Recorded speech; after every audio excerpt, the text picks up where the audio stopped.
Vamos comentar mais um pouco sobre o que nós começamos na Shabbat passado.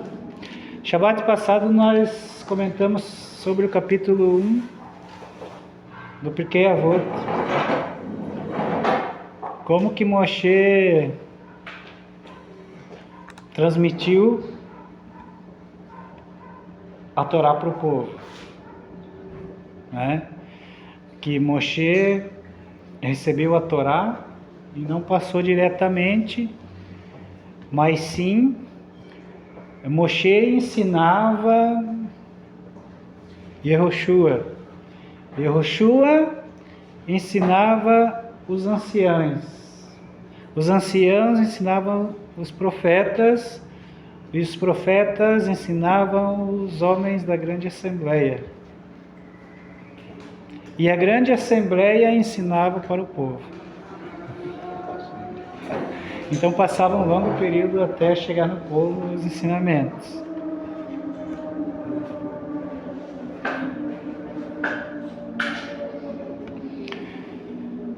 Hoje nós vamos falar aí, dar continuidade sobre esse assunto. A gente vai dizer que Shimon, o justo, foi um dos últimos homens da grande assembleia. O que era a grande assembleia?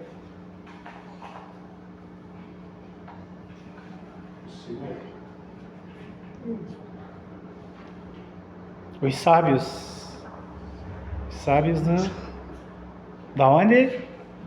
Sábios da onde? Israel. Israel também é chamada de a grande assembleia, dentro da Kabbalah.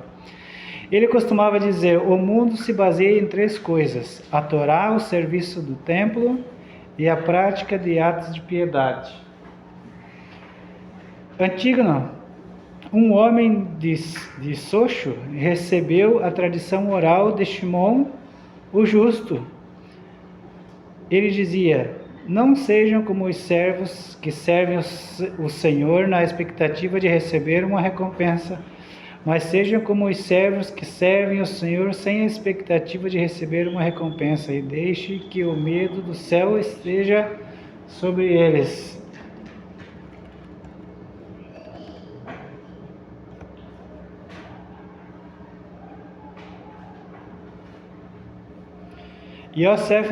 Yosser, um homem, de Zeredá, e Yosser ben Yohanan, um homem, ou seja, de Jerusalém, receberam a tradição oral. Deles, isto é, Shimon. Quem é que era Shimon? Irmão de Yeshua. Meio-irmão de Yeshua.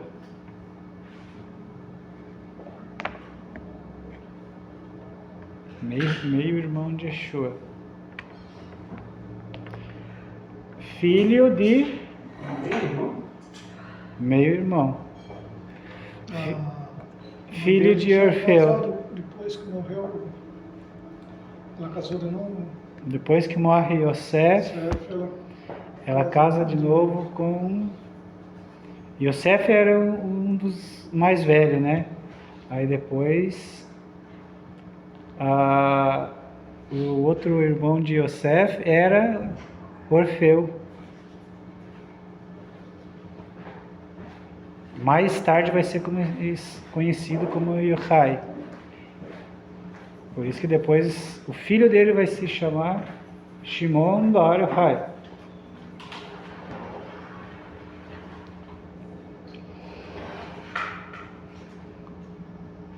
Yossi ben Yosser costumava dizer: deixe sua casa ser uma casa de reunião para os sábios, e sentar-se na poeira de seus pés, e beber suas palavras com sede.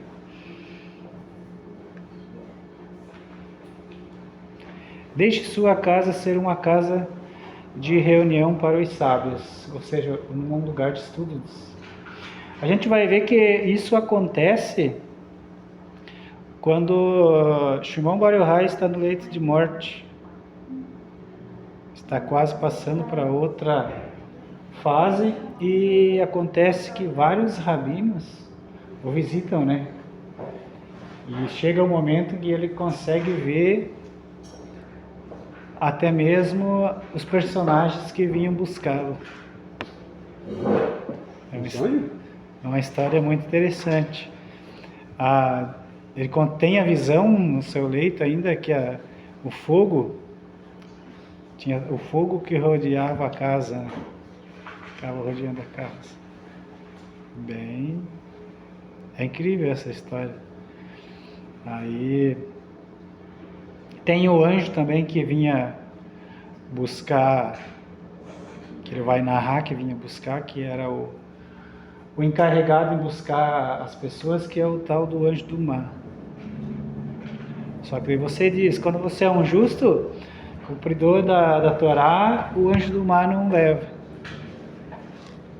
Vem outro encarregado para poder te levar. Vai entrar toda essa história quando ele está nessa fase aí. Então a casa dele se tornou uma casa também de sábios, como diz aqui no Pirkei Avot. E sentar-se na poeira de seus pés e beber suas palavras com sede. Que era o que eles faziam, discutiam Torá, né? Falavam da Torá e aprendiam a Torá um do outro. Que é o que a gente comentou dentro da porção da semana. Que não há uma pessoa assim, esse é mais sábio do que aquele, mas todos os sábios reunidos, isso que vai torná-lo cada vez mais sábios. Agora, se você estudar sozinho, sem o professor, você não é um sábio. Então, todos nós temos que ter um mestre. Yosef ben Yohanan, de Jerusalém, costumava dizer que a tua casa seja aberta e que os pobres sejam membros da tua família. Quem é o pobre aqui?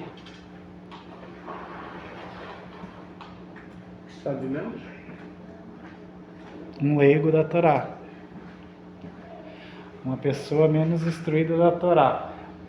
Essa parte aqui vai entrar ali no Kabbalat Shabbat, né?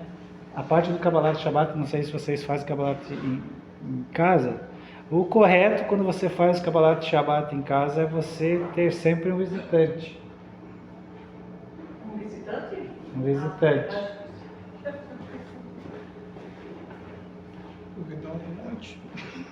Pelo menos um visitante você tem que ter na sua casa quando você vai fazer o Kabbalat Shabbat. Porque ele não deixa de ser também aqui o que está falando aqui,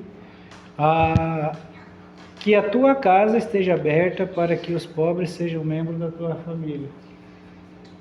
Então ele vai fazer parte da tua família ali, aonde você... Mesmo que seja uma pessoa fora do teu convívio? Sim. Tem que ter algum visitante. Não converse muito com mulheres.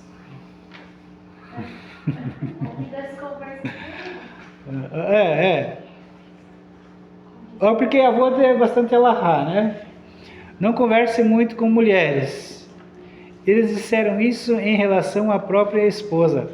Quanto mais a regra se aplica em relação à esposa de outro homem. Então, eles tinham todo esse cuidado, né? De não... Como é que diz? Quando a mulher está naqueles dias também de não se contaminar e tal. Não vinha nem cumprimentá-lo para não se contaminar. A partir daqui os sábios disseram: enquanto um homem se envolve em muitas conversas com mulheres, ele causará mal a si mesmo, negligenciará o estudo da Torá e no final herdará o guerrinal. É complicado. Existe, né? É que assim, o que nós aprendemos, que isso aqui nada mais é do que uma cerca, né? Então, vamos supor que tenha um jovem que está que não é aquele estudioso do Torá, está ali no meio dos outros. Meio que se ele começa a conversar logo ali, muito tempo de conversa com alguém, ele vai desenvolver algum desejo e pode acabar... vai dar o BO. Então ali ele já entra a lei de cerca, entendeu? Então é mais uma lei de Eu cerca. vi um estudo de judeus ortodoxos, não sei se seria só ortodoxos, mas do judaísmo para lá, eles olham mais voltado para o chão do que voltado para os lados, justamente para olhar para as mulheres, né? Se você for ali na Britolã de São Paulo, você vai ver, você vai encontrar o Erudinho ali, tá tudo chapéuzinho e tal, mas olhando para baixo, e ó, Que eu né? não escuto, assim. Então é por isso que é a lei de cerca. Quanto foi na paraxá passada que a gente estudou que a Torá manda você fazer lei de cercas. Para si próprio. A própria Torá manda você fazer leis de cerca para você se proteger. Então você, eu sou fraco nessa parte. Então a Torá manda você fazer uma lei de cerca para você não chegar a cometer tal erro, como assim, para não vir herdar o Guerrinão, né, no futuro. Então a Torá mesmo adverte você a fazer leis de cerca. Yehoshua ben Peraiá, Enitai, o Arbelita receberam a tradição oral deles. Yehoshua ben Peraiá costumava dizer: nomeie para si um professor, que foi o que nós estudamos hoje, né? Falamos sobre isso hoje. E adquira para si um companheiro e julgue todos os homens com a balança a seu favor. Então o que é? Você tem que ter um professor, por mais sábio que você seja, se ache, né? Você tem que ter um professor e você tem que ter ainda um colega para estudar, debater o assunto. Tem que ter um mentor, né? Um diálogo sobre aquele assunto. Não você dizer, eu cheguei em tal conclusão e a conclusão é essa. Então você vai ter que ter um colega teu, você tem a conclusão, daí você pergunta qual que é o pensamento do colega ainda sobre aquele assunto. Então é interessante. Nitai, o Arbelita, costumava dizer: mantenha a distância de um vizinho mau. Também. Não se apegue aos ímpios e não abandone a fé na retribuição divina. Então até o vizinho vai estar incluído aí no meio. Se teu vizinho é um mau caráter, né? Uma pessoa que dá mau testemunho, se afasta dele. Para que no futuro você não venha abandonar a sua fé por causa do mau testemunho do vizinho. Os meus vizinhos lá são tudo bem.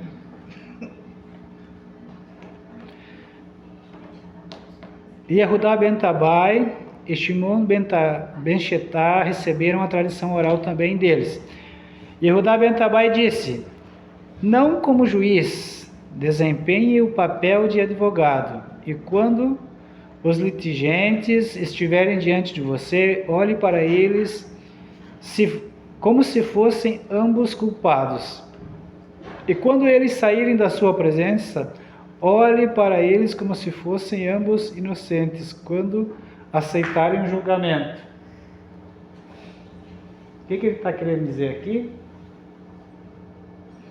É que tem um versículo que é muito usado na Bíblia, que é aquele: não julgueis para que não sejais julgado, né? Quando na realidade não é isso que está escrito. O que está ali é: julgueis, se não estou enganado, com a correta justiça. É o que vai se encaixar nesse... A tradição judaica está assim. Julgue pela correta justiça, algo assim. Então, esse passuco quer falar isso aqui, né? Então, é para você julgar ele com a correta... Tem uma tradução que traz melhor ainda, que está falando assim, julgue direito o caso. Então, é para você julgar ele com a correta justiça. Quando você estiver na presença dele ainda, né? E depois que ele não estiver na tua presença, você considere ele como inocente ainda. Não é para você sair falando dele. Que o que mais acontece é o contrário. Em vez de você julgar ele inocente, você vai julgar o culpado e ainda vai tirar a pedra dele. É o que mais acontece. Então Shimon ben Shatar costumava dizer: seja misericordioso no interrogatório das testemunhas e tenha cuidado com as palavras, para que não aprendam a mentir com elas. Então a gente vai ver aqui. Seja minucioso nos interrogatórios. Ou seja, minucioso, detalhes das testemunhas e tenha cuidado com as palavras. Porque tem gente que não tem cuidado, fala o que vem na teia, fala e depois, quando se arrepende, já é tarde, não tem como corrigir. Né? Não tem como corrigir. Para que não aprendam a mentir com elas. Então, quem fala demais está destinado a isso, né? A mentir, acrescentar um pouco da história. E escuta que não deve. E escuta que não deve. Tem um provérbio que diz, que quem fala demais está perto para pecar. É. Semaiá e Abetalião receberam também a tradição oral deles. Semaiá costumava dizer: ame o trabalho. Quem de vocês ama o trabalho? Ninguém ama o trabalho? Essa eu acho que é uma das partes mais difíceis, né, de se encontrar. Ame o trabalho, odeie agir como superior e não tente se aproximar de autoridades governantes. Hoje, se nós formos se aproximar das nossas autoridades governantes, o que vai acontecer com a gente? Provavelmente nós vamos cair do cavalo, que nem o Shaul, né? Shaul caiu do cavalo. Caiu do cavalo, Sás? Então, esse é o ditado, né? Então, se nós seguirmos os governantes, nós sabemos como os nossos governantes estão, né? Então, o que estão dizendo aqui os sábios? Para nós nos afastarmos desses governantes, né? Que nós vamos acabar nos corrompendo. Abitalião costumava dizer: sábios, tenham cuidado com suas palavras, para que não incorram na pena do exílio e sejam levados para um lugar de águas malignas, e os discípulos que os seguem bebam e morram, e assim o nome do céu seja profanado. Não é? Então aqui vai estar dizendo: tenham cuidado com as suas palavras. Como diz aqui, ele falou demais e incorreram em exílios. O que quer dizer isso? Você falou demais, você já saiu fora do normal, né? Você saindo fora do normal, você já está, como diz o ditado, em águas malignas. Está se queimando, né? Igual da Torá. Muito fogo. Águas malignas, e os seus discípulos que o seguem bebam dela e morram também. Vão cair também. Como diz aquele, um cego guiando outro cego, os dois vão cair no poço. Né? E assim o nome do céu seja profanado. Hillel e Shammai receberam também a tradição oral. E Hillel costumava dizer: seja um dos discípulos de Arão, amando a paz e buscando a paz, amando a humildade e aproximando-se da Torá. Que é isso que nós temos que seguir, né? Ele também costumava dizer: quem engrandece o seu nome faz com que seu nome seja destruído. Quem não acrescenta ao seu conhecimento faz com que ele cesse. Quem não estuda a Torá merece a morte. Aquele que faz uso indigno da coroa do aprendizado falecerá. Né? Então, o que eles estão falando aqui? Que aquela pessoa que quer se engrandecer, quer se achar, quer ser o maioral, uma hora, como foi comentado, eu acho no intervalo, uma hora ela vai cair nas suas próprias palavras, né? e assim será destruído por suas próprias palavras. Quem não acrescenta o seu conhecimento faz com que ele cesse. Então o que nós temos que fazer? Não nos achar. Por isso que eu digo sempre, ter um professor de Torá, né? Quem não estuda a Torá merece a morte. E agora? É a palavra dos sábios. Estudar. Quem não estuda a Torá merece a morte. De certa forma, se você... Isso vale só para o homem ou mulher? Para todos. A mulher tem que... O que é o seguinte, o homem estuda, passa para a mulher para os filhos.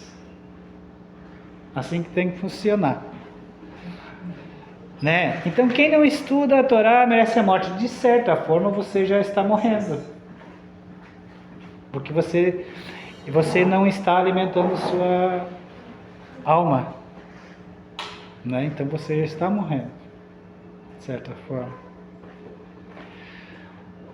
Aquele que faz uso indigno da coroa do aprendizado falecerá. Ou seja, aquele que aprendeu e teve. Eu não sei se vocês repararam, tudo está se direcionando à porção de hoje, né? Tudo a porção de hoje. Então, aquele que aprendeu, mas julga, ou seja, interpreta com o seu próprio conhecimento, sem mais fontes, não vai buscar fonte para interpretar aqueles textos, ele acaba por falecer também dentro do seu aprendizado. Interessante, né? Ele também dizia, se eu não sou por mim mesmo, quem é por mim? Existe até um versículo que é mal interpretado também, eles vão falar isso aqui, né? Mas eu sou apenas para mim mesmo, o que sou, senão agora quando? Shammai costumava dizer, faça do teu estudo de Torá uma prática fixa. Ou seja, faça do seu estudo de Torá uma prática fixa todos os dias. Isso vale para ouvir também ou de só leitura? Não, ouvir também. Porque você ouvindo, você também estará adquirindo conhecimento. Então, né? se a gente colocar assim, por exemplo, eu trabalho, eu gosto de trabalhar, coloco o fone de ouvido, fico escutando lá no YouTube as prédicas. Também está valendo como estudos. Vale como estudo. Então por exemplo, você colocou no YouTube uma paraxá de uma pessoa boa, falou ali, está te ensinando direitinho, vamos supor que você deu 30 minutos a porção, né? Então, 30 minutos por dia você já está estudando. Eu fico assim, E se você chegar em casa, ler uma parte de um livro, alguma coisa, então você já acrescentou mais um pouco ainda. Também conta, você está adquirindo informação. Né? Fale pouco, ainda eles vão falar, mas faça muito.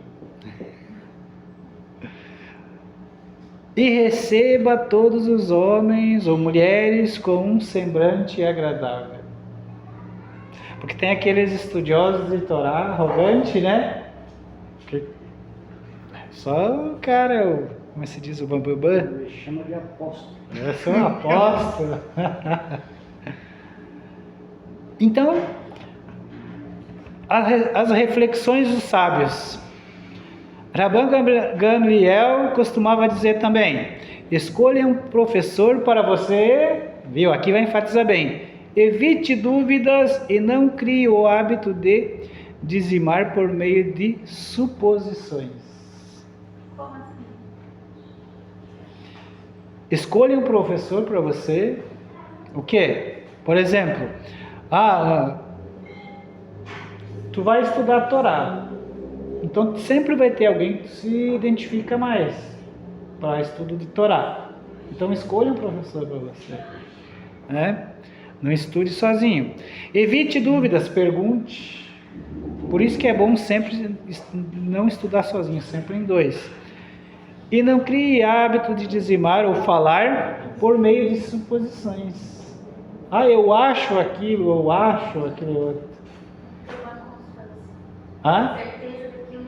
Você fala e você não tem certeza do que você está falando, né? Então, por isso que é bom você ter um superior, um professor e mais uma pessoa a quem você possa dialogar sobre o assunto, né? Então, hoje, essa é mais uma parte do Pirkei Avot que nós passamos no dia de hoje, né?